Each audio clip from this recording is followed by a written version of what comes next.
हल्द्वानी में एक बार फिर प्रदेश सरकार के खिलाफ युवाओं ने मुहिम छेड़ दी है। युवाओं का कहना है कि प्रदेश सरकार ने परीक्षा घोटाले और युवाओं को ठगने में एक नया इतिहास गढ़ दिया है, इसलिए अब उनके पास अंतिम सहारा केवल गोलू देव का दरबार ही है, जहां से उन्हें न्याय मिलने की उम्मीद है।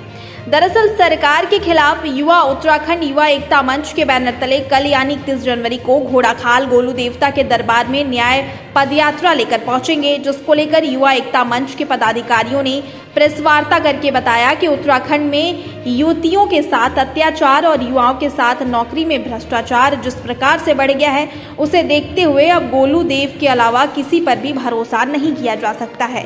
उन्होंने कहा कि न्याय के देवता के रूप में पूजे जाने वाले गोलजू के दरबार में अर्जी लगाने के लिए युवा एकता मंच बुद्ध पार्क हल्द्वानी से घोड़ाखाल मंदिर तक पदयात्रा निकालेगी, जिसमें सरकार की सद्बुद्धि से लेकर युवाओं के साथ खिलवाड़ करने वाले लोगों को सजा दिए जाने की अर्जी गोलजू देवता के मंदिर में लगाई जाएगी। साथ ही आयोजकों ने सभी सामाजिक और राजनीतिक दलों से अपील की है कि इस न्याय पदयात्रा में उनको समर्थन देने के लिए आगे आएं और प्रदेश को सरकार की गलत नीतियों से मुक्त कराएं।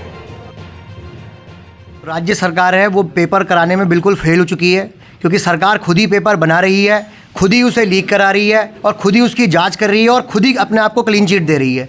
तो हमारी सितंबर माह से हमने महाआक्रोश रैली भी की थी। हमारी यही मांग है सीबीआई जांच कराई जाए, क्योंकि बिना सीबीआई जांच के, बिना थर्ड एजेंसी के आप लोग कैसे अपने आप को क्लीन चिट दे सकते हैं। और आप देख सकते हैं कि दूसरा जो हमारी इसमें अर्जी लगाने का मसला है वो ये है कि अंकिता भंडारी जैसे हत्याकांड हुआ और अभी तक उसमें कोई जांच नहीं हुई है, वीआईपी का नाम नहीं मिला है। क्या ज़रूरत थी आखिर प्रशासन को रातों रात रिजॉर्ट तोड़ के सारे सबूत मिटाने की? तो यह मेन मुद्दे हैं कि पेपर लीक हो रहे हैं उत्तराखंड में। एक तरफ उत्तराखंड पलायन की मार झेल रहा है, जोशीमठ में आपदाएं आ रही हैं, और जो बेरोजगार युवा है वो पेपर की तैयारी कर रहा है, लेकिन पेपर तो वो देने जा रहा है, लेकिन उसमें सिलेक्शन किसी और ही का हो जा रहा है। पहले तो मैं पूरे राजनीतिक संगठनों से आह्वान करना चाहूँगा कि कर्म के युद्ध में निमंत्रण नहीं भेजे जाते हैं, जिनका जमीर जिंदा होता है वो खुद चल कर आते हैं। तो प्रदेश के सारे राजनीतिक, गैर राजनीतिक और सामाजिक संगठन और जिनका जमीर जिंदा है, आज प्रदेश में जो उनकी बेटियों के साथ हो रहा है, चाहे अंकिता भंडारी हो, प्रिया नेगी हो या कोई और हो, तो आज प्रदेश की महिलाएं, प्रदेश के युवा पेपर लीक से त्रस्त हैं। और बाकी जगह आप देखिए कि जगह जगह आंदोलन चल रहे हैं, जाइडस वालों के चल रहे हैं, सेंचुरी वालों के चल रहे हैं, सब जगह आंदोलनरत है युवा। आज युवा प्राइवेट नौकरी में जाता है तो प्राइवेट नौकरियों में शोषण होता है। आज अगर वो सरकारी नौकरी की तैयारी करने जाता है तो पेपर लीक हो जाता है। तो मैं पूछना चाहूँगा कि युवा जाएगा कहाँ? क्या आत्महत्या कर ले युवा इस स्थिति में? ऐसी स्थिति में अगर युवा आत्महत्या करता है तो उसका जिम्मेदार कौन होगा? ये प्रदेश सरकार होगी, पूरा सिस्टम होगा।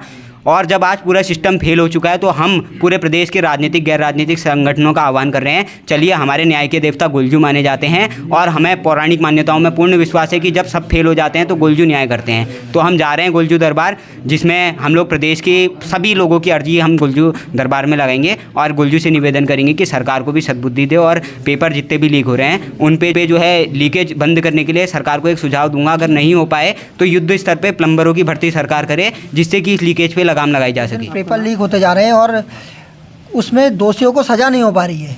लगातार देखिए आप, लगातार पेपर पे पेपर लीक होते जा रहा है। युवा बेरोजगार है, युवा को रोजगार नहीं मिल पा रहा है। और जब कभी रोजगार का अवसर आता है, युवा पेपर देने जाता है तो पेपर देने के दूसरे दिन उसे पता चलता है कि ये पेपर लीक हो चुका है और उसकी कार्रवाई उत्तराखंड सरकार कर रही है, प्रदेश सरकार कर रही है, मगर अभी तक का किसी भी दोषी को कोई सज़ा नहीं हुई है। तो उन सब के खिलाफ प्रदेश का आक्रोशित युवा, प्रदेश का जागरूक वर्ग 31 तारीख को बुद्ध पार्क पर एकत्रित होकर न्याय के देवता गोलजू महाराज के वहाँ तक का पदयात्रा निकालकर अपने लिए न्याय की गुहार लगाने के लिए 31 तारीख को आ रहा है। और उसी के संदर्भ में ये कार्यक्रम रखा गया है, उसी के संदर्भ में हम सभी लोग यहाँ पर एकत्रित हुए।